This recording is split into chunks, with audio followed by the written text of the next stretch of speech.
کریم کی ذات بابرکات کے لیے جو خالق کائنات بھی ہے، مالک ششدہات بھی، حضور نبی اکرم نور مجسم شریفی معظم احمد مجتبی جناب محمد مصطفیٰ صلی اللہ علیہ وآلہ وسلم کی بارگاہ اقدس میں عقیدتوں، محبتوں، الفتوں کے گلدستے پیش کرنے کے بعد رب العزت کی پاک بارگاہ میں دعا ہے اللہ جل وعلا میرے نہایت محترم محمد بھوٹا مرحوم جو مسجد کے باقاعدہ نمازی بھی تھے اور بڑی شفقت والے بھی تھے، سب احباب جانتے ہیں، رب العالمین ان کی کامل بخشش فرمائے، رب العالمین کو جنت الفردوس میں اعلیٰ مقام عطا فرمائے۔ جب ذکر کیا جاتا ہے تو عزیز و اقارب کے دل دوبارہ پھر جو ہے وہ غم زدہ ہو جایا کرتے ہیں، ان کی محبت کی وجہ سے، پیار کی وجہ سے۔ رب العالمین گھر والوں کو، عزیز و اقارب کو صبر جمیل عطا فرمائے۔ عزیزم، ان کی یہ محبت تھی کہ مجھے یہ کہا کرتے تھے، احباب جانتے ہیں کہ گھر صاحب میلاد کی محفلیں جب بھی شروع ہوں گی پہلی محفل میرے گھر میں ہوگی۔ سبحان اللہ۔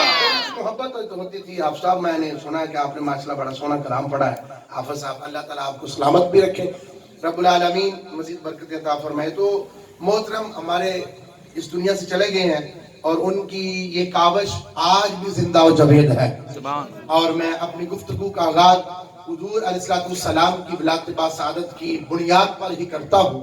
بڑی توجہ سے بات، بڑی سادہ گفتگو کرنے کی کوشش کروں گا تاکہ آج کی گفتگو جو ہے وہ ہمیں کل کی محفل کے لیے تیار کر دے۔ سبحان اللہ۔ کل کی محفل کی حاضری کے لیے تیار کر دے۔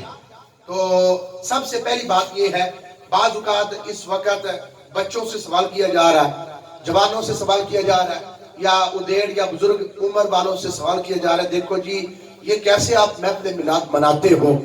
تو ہماری روزانہ کی محفل جو ہے وہ الحمدللہ ثم الحمدللہ لائیو چل رہی ہوتی ہے، احباب بیرون ملک بھی دیکھ رہے ہوتے ہیں، اور ہمارے علاقے کے جو کسی پریشانی کی وجہ سے یا کسی کام کی وجہ سے نہیں آ سکتے ہوتے ہیں، وہ اپنے ہی علاقے میں بیٹھ کر موبائل آن کرتے ہیں اور ہماری جو محفل میں شامل ہو جایا کرتے ہیں۔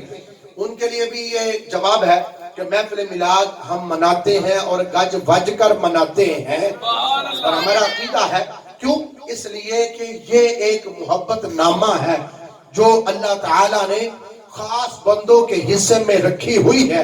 میں اپنی گفتگو کا آغاز حضرت آدم علیہ نبینا السلام کی ذات سے کرتا ہوں کہ جنہوں نے جب اللہ کی بارگاہ میں خود کو یہ کہا اور پیش کیا، مولا میں نے جب آنکھ کھولی تھی تو عرش معلیٰ پر تیرے نام کے ساتھ ایک نام لکھا ہوا تھا۔ سبحان اللہ۔ مل کے بولو سبحان اللہ۔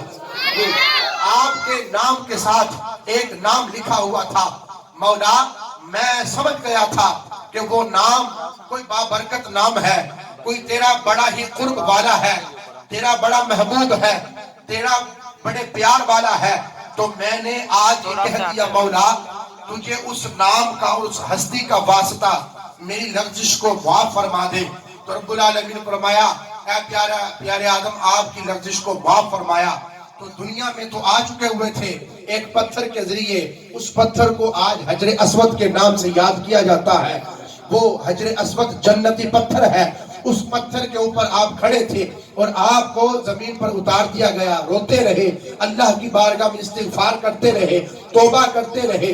تو رب العالمین نے حضور صلی اللہ علیہ وسلم کی نام کی نسبت سے جب آپ کی تلافی فرمائی تو رب العالمین نے اس وقت جب ساری کائنات میں اندھیرا ہی اندھیرا تھا، تو جب توبہ منظور ہو گئی تو رب العالمین نے اپنے فضل سے اور اپنے کرم سے جب آدم علیہ السلام کو سویرا عطا فرمایا، روشنی عطا کی، تو اس وقت آپ نے 2 رکعت نماز نفل ادا فرمائی کہ مولا 2 طرح کا شکر ادا کرتا ہوں، ایک کہ تو راضی ہو گیا، دوسرا یہ کہ جنت میں سویرا ہی سویرا تھا، یہاں جب آیا تو اندھیرا ہی اندھیرا تھا، تو جب میری توبہ منظور ہو گئی تو مجھے بھی روشنی دوبارہ نصیب ہو گئی۔ تو رب العالمین نے فرمایا وہ جہان اور تھا، یہ جہان اور ہے، وہ جہان جنت تھا، یہ جہان دنیا ہے۔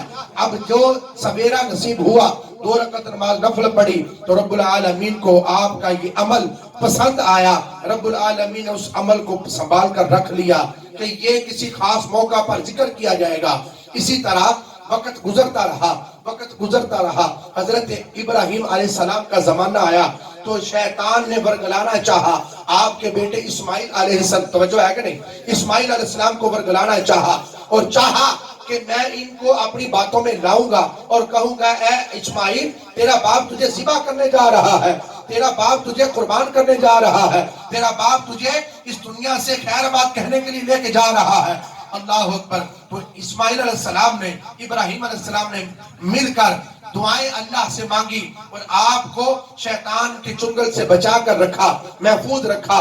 جب قربانی ہو چکی تو اس وقت کیا ہوا، جب دیکھا کہ بیٹا بھی زندہ ہے، قربانی بھی ادا ہو چکی ہوئی ہے، سبحان اللہ، قربانی بھی ادا ہو گئی، بیٹا بھی زندہ ہے، تو اللہ کی بارگاہ میں شکرانے کے طور پر 4 رکعت نماز نفل ادا کیے۔ جب 4 رکعت نماز نفل ادا کیے تو رب العالمین نے ان 4 رکعت نفلوں کو اپنی بارگاہ میں قبول بھی کیا، سنبھال کر بھی رکھ لیے۔ توجہ ہے کہ نہیں گاللہ نے؟